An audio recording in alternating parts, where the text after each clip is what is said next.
Okay, now we're going to talk about some implicit bias, or about implicit bias in general.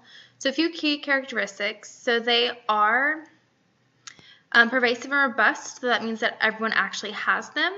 So even the people that you think shouldn't have biases, like judges or anything like that, they actually do have biases.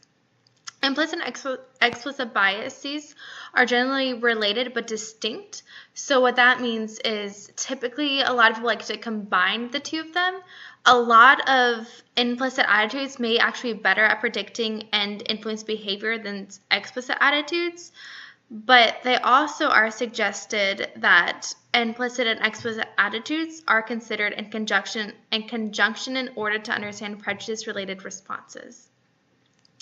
Another key characteristic is that while we think that they are really tied together to our actual beliefs, a lot of them do not necessarily align with those beliefs.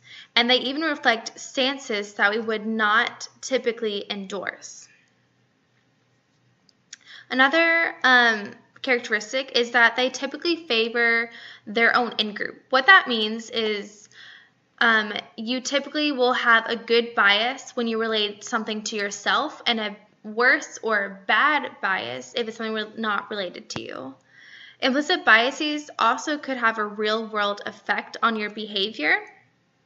And implicit biases are changeable, which basically means that you can be unlearned and replaced with the new mental associations, or you can kind of fix it and make it into something that you might generally want it to be.